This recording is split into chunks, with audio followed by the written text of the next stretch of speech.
आप सभी को प्रणाम। परम पूज्य गुरुदेव के विचार प्रसार में आप सभी का स्वागत है। अखंड ज्योति के इस लेख ज़रा याद करो कुर्बानी से हम आज स्वतंत्रता दिवस पर अपने शहीदों को, जिनके कारण हमारा ये देश आज़ाद हुआ और जिनके अथक प्रयास और परिश्रम से हम सब आज इस खुली हवा में आज़ाद भारत में सांस लेने का सौभाग्य प्राप्त कर पा रहे हैं, उन्हें श्रद्धांजलि स्वरूप नमन करते हुए ये लेख आप सभी के लिए समर्पित है।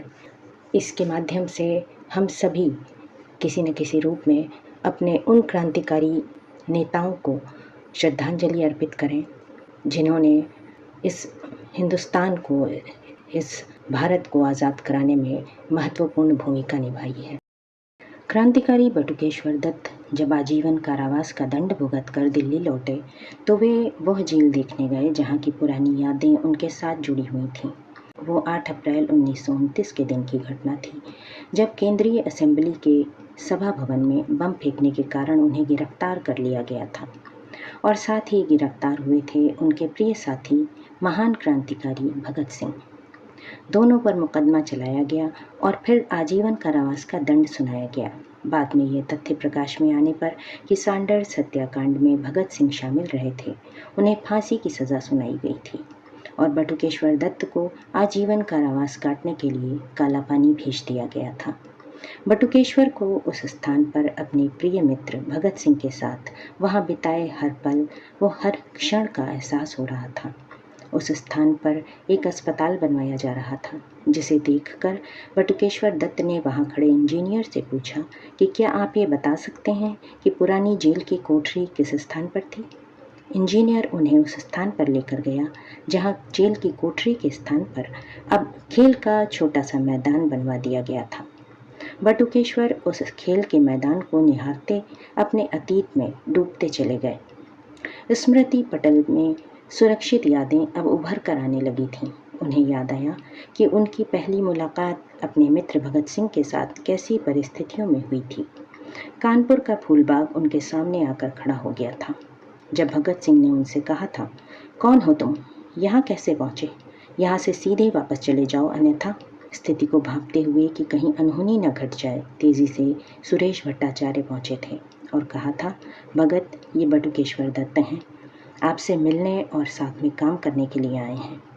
भगत सिंह ने कहा, ठीक है, इसके बारे में तुमने पहले कहा था। दरअसल मैं इसे पुलिस का भेदिया समझ बैठा था। वहीं दूसरी ओर बटुकेश्वर दत्त ने सफाई में कहा, मैंने परिचय इसलिए नहीं दिया कि शायद आप भगत सिंह न हो, क्योंकि आपको पहले मैंने देखा नहीं था। इस मुलाकात के बाद दोनों की मित्रता प्रगाढ़ होती चली गई थी। दोनों एक दूसरे को समझने और पसंद करने लगे थे। दोनों का एकमात्र उद्देश्य था भारत माता को विदेशियों की दास्ता से मुक्त कराना। दोनों को ही भारत माता के चरणों में अपना सर्वस्व समर्पण करना था। दोनों ही आकर्षक, मेधावी एवं अध्ययनशील थे, परंतु दोनों के चिंतन में एक अंतर था। एक और भगत सिंह प्रत्येक तथ्य को तर्क की कसौटी पर कसकर उसे ग्रहण करते थे, तो दूसरी ओर बटुकेश्वर दत्त भावनाशील थे। उनका मानना था कि यदि विश्वास हो तो फिर इसकी छानबीन क्यों की जाए। इस प्रकार एक तर्क द्वारा तो दूसरे भावना द्वारा संचालित थे। स्वभाव के इस अंतर के बावजूद दोनों ही सुरुचि संपन्न भावना के व्यक्ति थे तथा दोनों अप्रतिम पराक्रमी एवं साहसी थे। इसके पश्चात बटुकेश्वर की यादों के कुछ और पन्ने खुलने लगे। उन्हें आगरा की बातें याद आने लगीं।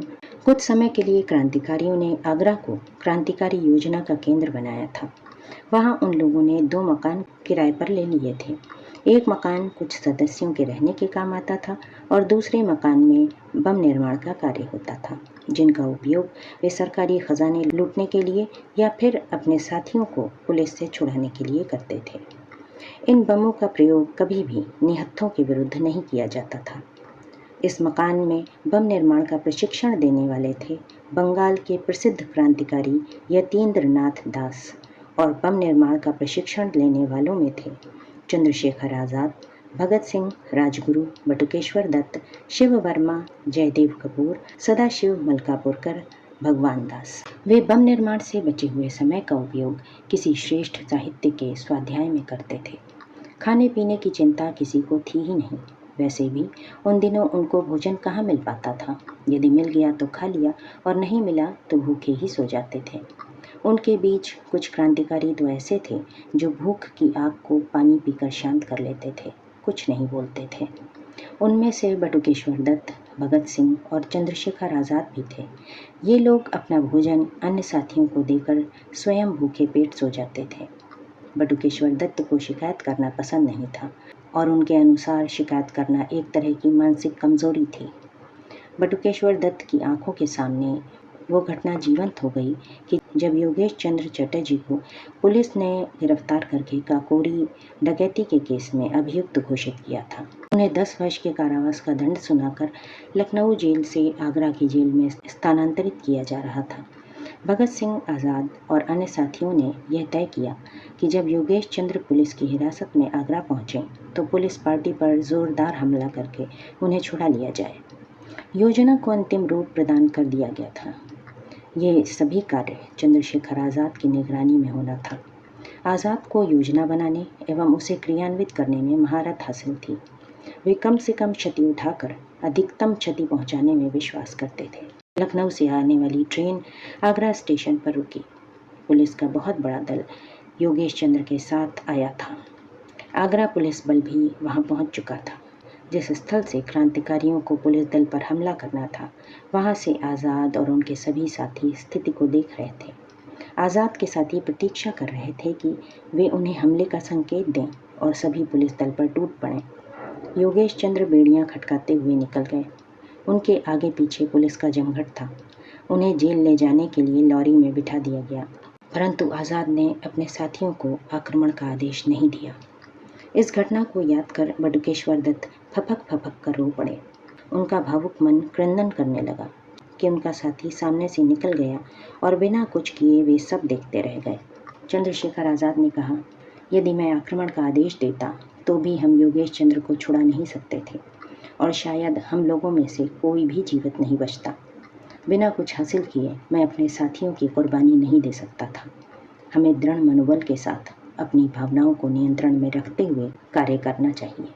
हम क्रांतिकारी हैं और भावुकता में आकर कार्य करने से हमारे महान उद्देश्य का सफल होना संभव नहीं हो सकता है।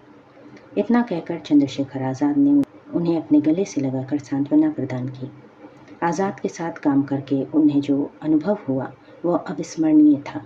उसके बाद ही उन्हें भगत सिंह के साथ दिल्ली के केंद्रीय असेंबली में बम फेंकने का विशेष कार्य मिला। इस तरह बटुकेश्वर दत्त वहां बैठे बैठे अतीत की यादों में डूबते उतराते रहे।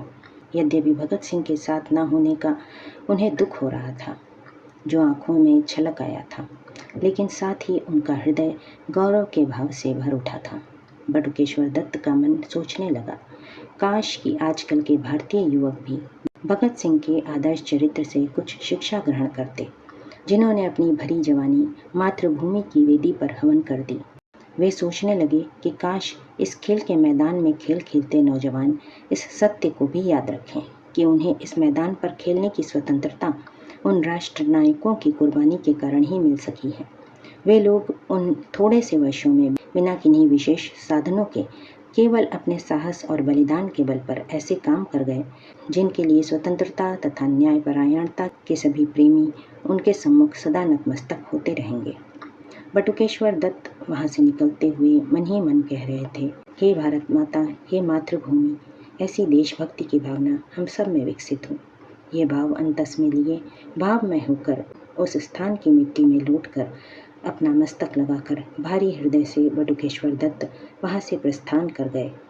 वहां खेल रहे खिलाड़ी, भवन बनाने वाले कारीगर, काम कर रहे मजदूर, इंजीनियर आदि सब अवाक निर्निमेष उस राष्ट्र पुजारी को जाते हुए देख रहे थे।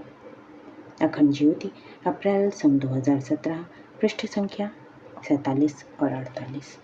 आप सभी परिजनों को अपना बहुमूल्य समय देने के लिए हृदय से आभार एवं अनगिनत धन्यवाद। सादर प्रणाम।